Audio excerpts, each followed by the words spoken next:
मित्रांनो नमस्कार, मी डॉक्टर शैलेंद्र देवळाणकर. मित्रांनो, रशिया आणि युक्रेन यांच्यामधलं युद्ध अजूनही चालू आहे. त्या युद्धाला 4 वर्ष पूर्ण झालेली आहेत. हे चालू असतानाच पुन्हा एकदा युद्धाच्या बातम्या यायला लागल्यात त्या अमेरिका आणि इराणमध्ये. गेल्या साधारणतः महिन्याभरापासून डोनाल्ड ट्रम्प आणि त्यांच्या प्रशासनाने पर्शियन गल्फमध्ये म्हणजे इराणच्या आसपासच्या समुद्रामध्ये मोठ्या प्रमाणावरती मिलिटरी बिल्टअप हे करायला सुरुवात केली. त्यांनी त्यांचं सगळ्यात मोठं जे वॉरशिप आहे अब्राहम लिंकन नावाचं ते त्या ठिकाणी पाठवलेलं आहे आणि ते त्याचं असं म्हटलं जातं की ते समुद्रावरती राज्य करणारं म्हणजे अमेरिकेचं जी नॅव्हल पॉवर आहे, अमेरिकेचा जो दबदबा जगावरती आहे त्याचा एक मोठा कणा म्हणून अब्राहम लिंकन या वॉरशिपकडे पाहिलं जातं आणि एक पद्धतीचे बॅटल ग्राउंडच आहे अशा स्वरूपाने आणि त्यांनी ते पर्शियन गल्फमध्ये तैनात केलेलं आहे. त्यामुळे एकूणच युद्धजन्य परिस्थिती आहे. मात्र भारताच्या शेजारी एक युद्ध ऑलरेडी सुरू झालेलं आहे आणि ते युद्ध आहे पाकिस्तान आणि अफगाणिस्तानमधनं.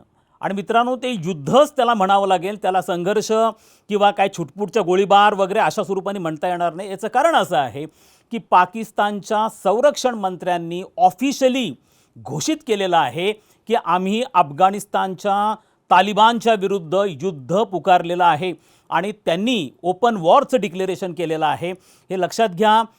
आत्तापर्यंत अफगाणिस्तानमध्ये अनेकांनी इंटरव्हेन्शन केले. इंटरव्हेन्शन अगदी अलेक्झांडरच्या काळापासून तिथे इंटरव्हेन्शन अफगाणिस्तानमध्ये होत आलेले आहेत. अफगाणिस्तानला जगाचं ग्रेवयार्ड म्हणलं जातं. ज्या ज्या देशांनी, ज्या ज्या पॉवर्सनी, ज्या ज्या नेत्यांनी म्हणा, लष्करी नेत्यांनी म्हणा, अफगाणिस्तानमध्ये नाक खुपसण्याचा प्रयत्न केला, इंटरव्हीन करण्याचा प्रयत्न केला, त्यांना कधीही अफगाणिस्तान जिंकता नाही आलं आणि त्यामुळे त्यांचा त्याच ठिकाणी शेवटही झाला. आणि म्हणून त्या ठिकाणी ना अलेक्झांडरला तर जिंकता आलं, सोव्हिएत रशियानी त्याच्यामध्ये इंटरव्हीन केलं, त्यांनाही काही करता नाही आलं. मग अमेरिकेने 20 वर्ष आपलं सैन्य अफगाणिस्तानमध्ये ठेवलं, त्यांनाही त्या ठिकाणांमधनं बाहेर पडावं लागलं. मात्र पहिल्यांदा ह्या सगळ्या इतिहासामध्ये अफगाणिस्तानच्या विरुद्ध युद्ध डिक्लेअर केलं जातं आहे आणि ते युद्ध कोणाकडनं डिक्लेअर केलं जातं आहे? पाकिस्तानकडनं डिक्लेअर केलं जातं आहे. ओपन वॉर अशा स्वरूपाची घोषणा ही पाकिस्तानच्या संरक्षण मंत्र्यांनी केली आहे आणि कारणही तसंच आहे. कारण पाकिस्तानच्या लष्कराने काही तहरीकी तालिबान पाकिस्तानच्या काही अड्ड्यांवरती म्हणा काय अफगाणिस्तानमधल्या त्यांनी अटॅक्स केलेले होते आणि त्याचं प्रत्युत्तर आता अफगाणिस्ताननी दिलेलं आहे.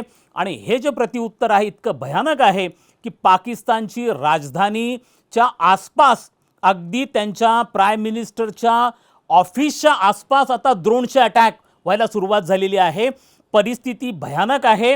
अफगाणिस्ताननी क्लेम केलेला आहे की आम्ही कमीत कमी 500 पाकिस्तानी सैनिक मारलेले आहेत. मित्रांनो, 2021 जेव्हापासून तालिबान हे दुसऱ्यांदा अफगाणिस्तानमध्ये सत्तेमध्ये आलेलं आहे, 21 पासून आता आपण 26 आहोत, साधारणतः 5000 पाकिस्तानी सैनिक हे अफगाणिस्तान आणि पाकिस्तानमधल्या संघर्षामध्ये मारले गेलेले आहेत. आणि आता मात्र हे उघडपणे युद्ध सुरू झालेलं आहे. अजून तरी अफगाणिस्तानकडनं ड्रोनचे अटॅक्स होत आहेत. लक्षात घ्या, खरं तर तुम्ही बघाल की अफगाणिस्तानकडे काही ट्रेंड आर्मी आहे अशातला प्रकार नाही आहे की अत्यंत अत्याधुनिक शस्त्रास्त्र असंही नाही आहे. पाकिस्तानकडे न्यूक्लिअर बॉम्ब आहेत, पाकिस्तानकडे अमेरिकेकडनं दिले गेलेले लढाऊ विमानं आहेत, चायनाकडनं दिले गेलेले अत्याधुनिक मिसाईल्स आहेत. हे सगळं पाकिस्तानकडे असतानाही आज पाकिस्तानला घाम फुटलेला आहे, पाकिस्तान घाबरलेला आहे. एवढंच नाही आहे तर पाकिस्तान सौदी अरेबियाला, कतारला विनंती करतो आहे की तुम्ही इंटरव्हीन करा. आणि एवढंच नाही आहे तर त्यांनी जे उघडपणे युद्ध म्हणून घोषित केलेलं आहे त्यामागे एक उद्देश, डोनाल्ड ट्रम्पला देखील यामध्ये इंटरव्हीन करण्यासाठी आमंत्रित करण्याचा त्यांचा उद्देश आहे. कदाचित पुढे बातमी पण येऊ शकते की डोनाल्ड ट्रम्पनी पण याच्यामध्ये हस्तक्षेप केलेला आहे. याचाच अर्थ पाकिस्तान जो क्लेम करतो आहोत की आमच्याकडे एवढ्या प्रकारचं मिलिटरी बिल्टअप आहे, सगळ्या प्रकारच्या अत्याधुनिक सुरक्षा यंत्रणा आहे, असं असतानाही तहरीके तालिबान पाकिस्तानचे ज्या ट्रायबल फोर्सेस आहेत त्यांच्या ड्रोन अटॅक्सनी पाकिस्तान हैराण झालेला आहे. तरी आत्तापर्यंत हे ड्रोन अटॅक चाललेले आहेत. मित्रांनो, लक्षात घ्या, या अफगाणिस्तानच्या तालिबान सरकारकडे 2 अतिशय महत्त्वाचे शस्त्रास्त्र आहेत आणि ते पाकिस्तानला नामोहरण करू शकतात. त्यातलं पहिलं शस्त्र त्यांनी अजून वापरलेलं नाही आहे आणि ते शस्त्र आहे त्यांच्याकडचे सुसाईड बॉम्बर्स. हे लक्षात घ्या, तालिबानकडे सुसाईड बॉम्बरची फौज आहे आणि पाकिस्तानला त्याची भीती आहे. पाकिस्तानच्या मोठमोठ्या शहरांमध्ये सिव्हिलियन एरियामध्ये जर हे सुसाईड बॉम्बर्स घुसले तर हे इतका प्रचंड मोठा तिथं हादरा देऊ शकतील, इतका मोठा हिंसाचार पाकिस्तानमध्ये होऊ शकेल आणि पाकिस्तानला त्याची सगळ्यात जास्त भीती आहे. आणि दुसरं ब्रह्मास्त्र जे अफगाणिस्तानच्या हातामध्ये आहे आणि ते ब्रह्मास्त्र आहे काबूल नदी. ही जी काबूल रिव्हर आहे, ही काबूल रिव्हर जिचं पाणी आता ऑलमोस्ट 80% पाणी हे पाकिस्तानकडनं वापरलं जातं. जर ते अफगाणिस्तानने पाणी अडवायचा निर्णय घेतला तर जसं ऑपरेशन सिंदूर दरम्यान इंडस वॉटरच्या बाबतीमध्ये भारताने निर्णय घेऊन पाकिस्तानचं नाक दाबण्याचा प्रयत्न केलेला होता, तशाच प्रकारचा निर्णय अफगाणिस्तानचं सरकार, तालिबान सरकार हे घेऊ शकतं आणि त्यामुळे पाकिस्तानची अवस्था अत्यंत अवघडल्यासारखी झालेली आहे. बघा मित्रांनो, ज्याला फ्रँकस्टीन मॉन्स्टर्स असं म्हणतात, की तुम्ही एक विषाचं रोप लावलेलं आहे आणि तेच रोप आज तुमचा बळी घ्यायला लागलं. हिलरी क्लिंटन यांनी ज्या अमेरिकेच्या परराष्ट्रमंत्री होत्या, त्यांनी 2012-13 मध्ये एक अत्यंत महत्त्वाचं स्टेटमेंट हे पाकिस्तानच्या बाबतीमध्ये केलेलं होतं आणि ते स्टेटमेंट असं होतं की त्यांनी पाकिस्तानला उद्देशून असं म्हटलं होतं की तुम्ही घरामध्ये साप पाळता आहात आणि तुमचा उद्देश आहे की त्या सापाने केवळ शेजारच्यांचा चावा घ्यावा, असं कधी होणार नाही आहे. तर हा जो साप आहे हा तुमच्यावरती आता उलटलेला आहे. हे मी मित्रांनो का म्हणतो आहे, हे जे अफगाणिस्तानमधलं तालिबान सरकार आहे जे 2021 दुसऱ्यांदा त्या ठिकाणी आलं, यापूर्वी पहिल्यांदा 1996 ते 2001 मध्ये होतं आणि त्यानंतर ते पुन्हा एकदा 21 ते 26 अशा पद्धतीने, ज्याला तालिबानचं 2.0 गव्हर्नमेंट असं म्हणतात. मित्रांनो, हे तालिबान आलं कुठनं, याचा जन्म कुठनं झाला, हे नेमकं कोणाचं मिशन होतं, ते तिथं का आणलं गेलं, ही नेमकी फोर्स काय आहे. मित्रांनो, याला जन्म देणारा पाकिस्तान आणि पाकिस्तानची गुप्तहेर संघटना ISI आहे. हे जे हक्कानी नेटवर्क आहे त्याच्या माध्यमातून या सगळ्या तालिबानी फोर्सेस क्रिएट केल्या गेल्या 96 पासून 2001 पर्यंत. हे ॲक्च्युली क्रिएट करण्यामागे आणि दुसऱ्यांदा जेव्हा 2021 मध्ये जेव्हा बायडन हे अमेरिकेचे राष्ट्राध्यक्ष होते त्यावेळेला अमेरिकेने आपल्या फोर्सेस ह्या अफगाणिस्तानमधून काढून घेतल्या आणि एक पद्धतीने त्यांनी तालिबान पुढे सरेंडर केलं आणि तालिबानचं शासन 2021 पासून अफगाणिस्तानमध्ये चालू आहे. नेमकं काय कारण आहे, काय पाकिस्तानची इच्छा होती तालिबानला विकसित करण्याची, तालिबानला अफगाणिस्तानमध्ये सत्तेत बसवण्याची. त्यांचे प्रामुख्याने यामागचे 3 मुख्य उद्देश होते. पहिला त्यांचा अतिशय महत्त्वाचा उद्देश होता तो म्हणजे ह्या तालिबानी फोर्सेस ज्या आहेत त्या अफगाणिस्तानमधून भारताला बाहेर ठेवतील. कारण हे लक्षात घ्या, आज भारताचे जगभरामध्ये जे विकास प्रकल्प चालले आहेत, डेव्हलपमेंट प्रोजेक्ट चाललेले आहेत, साधारणतः 375 विकास प्रकल्प भारताचे 70हून अधिक देशांमध्ये चालले आहेत. त्यापैकी आपले अफगाणिस्तानमधले विकास प्रकल्प अतिशय महत्त्वपूर्ण आहेत. अफगाणिस्तानच्या संसदेची इमारत देखील भारताने बांधलेली आहे. तिथले अनेक तलाव, सरोवर, विद्यापीठं, कॉलेजेस, शाळा, मेडिकल हॉस्पिटल्स हे सगळे बरेच गोष्टी या भारताने बांधून दिल्या आहेत आणि भारत कोणत्याही मदतीची अपेक्षा करत नाही. भारत आणि अफगाणिस्तानमधले जे संबंध आहे, नाते आहे, हिस्टॉरिकल काळापासून चालत आलेले आहेत आणि भारताला कोणत्याही अफगाणिस्तानकडनं परतफेडीची अपेक्षा नाही आहे. आपण अतिशय चांगलं काम करतोय आणि त्यामुळे पाकिस्तान इनसेक्युअर बनलेला आहे, कारण भारताचा अफगाणिस्तानमध्ये प्रभाव हा वाढायला लागला आहे. त्यामुळे तिथं तालिबानला बसवायचं जेणेकरून तालिबान भारताला तिथनं बाहेर काढेल, हा त्यांचा पहिला उद्देश होता. दुसरा त्यांचा उद्देश असा होता की तिथं तालिबान शासन आणल्यामुळे अफगाणिस्तान आणि पाकिस्तानमधली जी आंतरराष्ट्रीय सीमारेषा आहे, ज्याला ड्युरंड लाईन असं म्हणलं जातं, या ड्युरंड लाईनला अफगाणिस्तान आंतरराष्ट्रीय सीमारेषा म्हणून मान्यता देईल. मित्रांनो, हा काय प्रकार आहे, अफगाणिस्तान आणि पाकिस्तानमध्ये 2600 किलोमीटरची सीमारेषा आहे. ही सीमारेषा 1893 मध्ये ज्यावेळेला ब्रिटिश गव्हर्नमेंट होतं त्यावेळेला त्यांनी तत्कालीन अफगाणिस्तानमधल्या राजा महाराजांबरोबर त्यांनी एक करार केला होता आणि ती जी ड्युरंड लाईन आहे ती आखली होती आणि ती पाकिस्तान आणि अफगाणिस्तानमधली अधिकृत सीमारेषा म्हणून त्यांनी घोषित केलं होतं.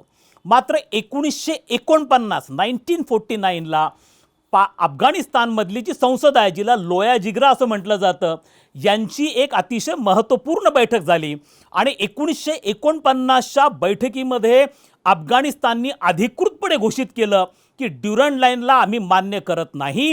याचं कारण असं आहे की जो ड्युरंड लाईनच्या पाकिस्तानच्या बाजूचा भाग आहे आणि अफगाणिस्तानच्या बाजूचा भाग आहे, यामध्ये जे पख्तून कम्युनिटी आहे त्यांचं प्राबल्य इतकं मोठं आहे हा सगळा अफगाणिस्तानचा भाग आहे आणि त्यामधनं स्वतंत्र पख्तुनिस्तान निर्माण करण्याचं त्यांची मागणी आहे. आणि 1949 पासनं मग नंतर ते अगदी करझाईच्या शासनापर्यंत तिथं असेल, हमीद करझाई तिथं जेव्हा होते तेव्हापासनं कोणत्याही अफगाणिस्तानमधल्या शासनाने ड्युरंड लाईनला आंतरराष्ट्रीय सीमारेषा म्हणून मान्यता दिलेली नाही आहे, हे लक्षात घ्या. आणि त्यामुळे पाकिस्तानची अशी इच्छा आहे की तिथं आपल्या मताचं सरकार असलं पाहिजे, तालिबान सरकार असलं पाहिजे, जेणेकरून ते या ड्युरंड लाईनला आंतरराष्ट्रीय सीमारेषा म्हणून मान्यता देतील.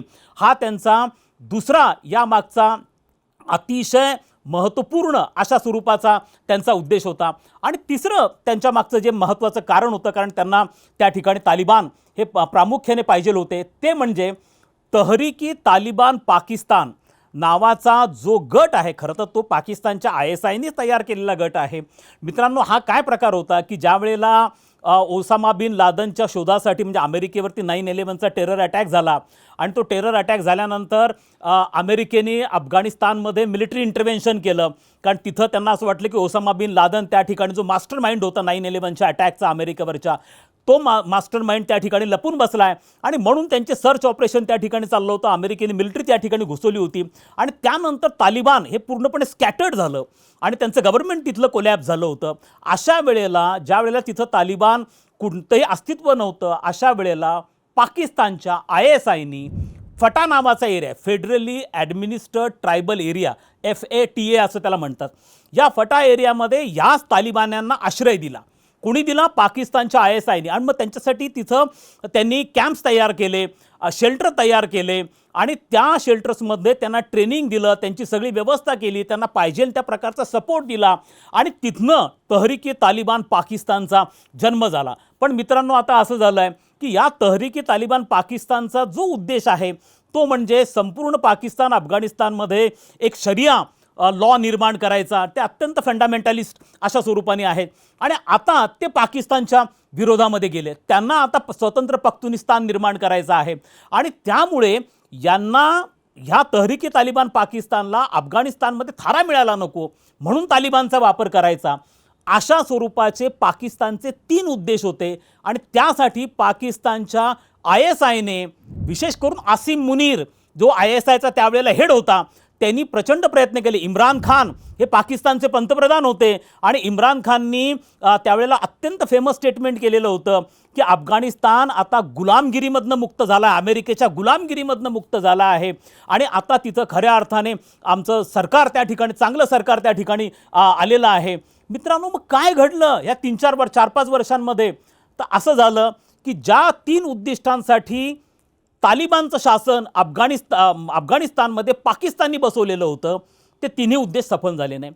त्यांचा उद्देश पहिला होता की भारताला तिथं हुसकावून लावावं, तसं काहीच घडलं नाही. उलट तालिबान सरकार आणि भारत एक जवळ यायला लागले. भारताने राजनैतिक संबंध त्या ठिकाणी प्रस्थापित केले. दुसरं, त्यांचे फॉरेन मिनिस्टर भारताच्या भेटीवर येऊन गेली.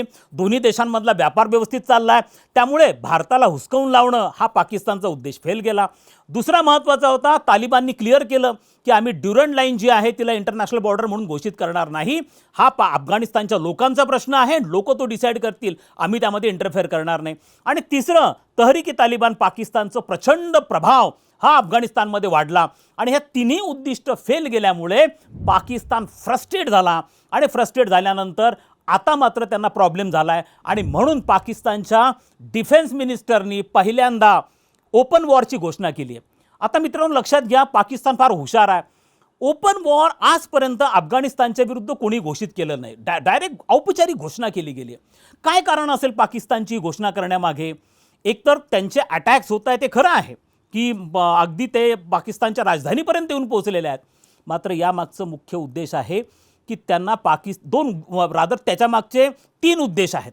पहिला उद्देश आहे की पाकिस्तानच्या शहबाज शरीफ सरकारला हे आपल्या जनतेला दाखवायचं आहे की बघा, आम्ही आता त्यांच्या विरुद्ध युद्ध करतोय, कारण किती डायर सिच्युएशन आहे. याचं कारण असं आहे की ज्या वेळेला पाकिस्तानमधली अंतर्गत परिस्थिती ही प्रचंड असुरक्षित बनते, पाकिस्तान फुटण्याच्या कगारवरती येऊन थांबतो, त्या वेळेला पाकिस्तानमध्ये नॅशनलिस्टिक फिलिंग यावी म्हणून आयदर काश्मीरचा प्रश्न रेज केला जातो किंवा इतर प्रश्न हा रेज केले जातात. जसं आज पाकिस्तानची अवस्था आहे, बलूच लिबरेशन आर्मी पाकिस्तानच्या सैन्यावरती प्रचंड अटॅक्स करते आहे. स्वतंत्र बलुचिस्तान निर्माण होण्याची शक्यता आहे, स्वतंत्र पख्तुनिस्तान निर्माण होण्याची शक्यता आहे. इकडं गिलगिट बाल्टिस्तानमध्ये प्रोटेस्ट सुरू झाले आहेत, POKमध्ये प्रोटेस्ट सुरू झाले आहेत, सिंध प्रांतामध्ये प्रोटेस्ट सुरू झाले आहेत. ह्या सगळ्यांना एकत्र ठेवणं हे पाकिस्तानसाठी अत्यंत अवघड आहे. आणि अशा वेळेला हे सगळं जे फेल्युअर आहे, हे फेल्युअरला कुठेतरी लोकांचं अटेन्शन डिफ्लेक्ट करण्यासाठी आपण मग अशा स्वरूपाचं ओपन वॉरची घोषणा करणं आणि मग एक नॅशनलिस्टिक फिलिंग पाकिस्तानी जनतेमध्ये की सरकार काहीतरी करतं आहे हे दाखवण्याचा प्रयत्न करणं हा त्यांचा पहिला उद्देश आहे. दुसरा उद्देश मित्रांनो अतिशय महत्त्वपूर्ण आहे, कदाचित तुमच्यासमोर तो पहिल्यांदा मी मांडतो आहे. ते असं आहे की जर उद्या अमेरिका आणि इराणमध्ये युद्ध सुरू झालं तर हे युद्ध सुरू झाल्यानंतर खूप शक्यता अशी आहे की डोनाल्ड ट्रम्प पाकिस्तानवर दबाव टाकतील आणि सांगतील की डायरेक्टली तुमचं सैन्य जे आहे, तुमचं लष्कर जे आहे ते गाझामध्ये आणा, ते मिडल ईस्टमध्ये उतरवा, इराणच्या विरुद्ध उतरवा, गाझामध्ये पीसच्या प्रोसेसमध्ये उतरवा. त्यामुळे आम्ही ऑलरेडी युद्धामध्ये आहोत, आम्ही कसं सैन्य तिकडे पाठवणार. त्यामुळे हा दुसरा उद्देश असू शकतो. आणि तिसरा महत्त्वाचा म्हणजे एक ओपन इन्व्हिटेशन आहे डोनाल्ड ट्रम्पला की आम्ही युद्ध घोषित केलं आहे. आता डोनाल्ड ट्रम्प क्लेम करतायत ना की आम्ही ऑपरेशन सिंदूर पण मीच थांबवलं. परवाही त्यांनी सांगितलं, नसतं पाकिस्तानचे प्राईम मिनिस्टर मारले गेले असते असंही त्यांनी स्टेटमेंट केलं, न्यूक्लिअर वॉर झालं असतं आणि ते मी सगळं थांबवलं. आता हे परत इन्व्हिटेशन आहे डोनाल्ड ट्रम्पला. आता बघावं लागेल की डोनाल्ड ट्रम्प इंटरव्ह्यून करतात की नाही. त्यामुळे त्यांचे प्रामुख्याने 3 उद्देश आहेत हे ओपन वॉर डिक्लेअर करण्याचे. पण मित्रांनो हे लक्षात घ्या, दहशतवाद कधीही चांगला आणि वाईट नसतो. दहशतवाद दहशतवादच आहे, तो वाईटच आहे. त्यामुळे जे डिस्टिंक्शन हे पाकिस्तान असेल किंवा अमेरिका असेल हे करतात ना, गुड टेररिझम बॅड टेररिझम असा काही प्रकार नसतो. आणि त्यामुळे तुम्हाला असं वाटत असेल की काही टेरर ऑर्गनायझेशन चांगले आहेत आणि कारण ते आम्हाला मदत करत आहेत, याचा अर्थ असा नाही आहे ह्या कधी तुमच्या विरुद्ध उलटतील हे सांगता येणार नाही. आणि आज त्याच गोष्टी पाकिस्तानला सहन कराव्या लागत आहेत. जगामधल्या युनायटेड नेशननी ज्या दहशतवादी संघटना म्हणून ज्या संघटनांना घोषित केलेलं आहे त्यापैकी 50% जास्त दहशतवादी संघटनांची मुख्यालय ही पाकिस्तानमध्ये आहेत. पाकिस्तानमध्ये जे अत्यंत ड्रेडेड टेररिस्ट आहेत, अगदी गँगस्टर दाऊद इब्राहिमसारखे आहेत, या सगळ्यांना शेल्टर देण्याचं काम पाकिस्तान आणि विशेष करून ISI करत आहे. पण आज ISIला कम्प्लीट फेल्युअर आलेला आहे. कारण ज्या तालिबानला त्यांनी ज्या इंटेन्शनसाठी आज त्या ठिकाणी बसवलेलं होतं, अफगाणिस्तानमध्ये बसवले, तर तोच तालिबान आज त्यांच्या विरुद्ध झालेला आहे. त्यामुळे हिलरी क्लिंटनचं स्टेटमेंट मी पुन्हा एकदा तुम्हाला सांगतो की तुम्ही घरात साप पाळता आहात आणि तो शेजारच्यांना चावेल यासाठी तुम्ही पाळता आहात, मात्र तो कधी तुम्हाला चावा घेईल हे सांगता येत नाही आहे.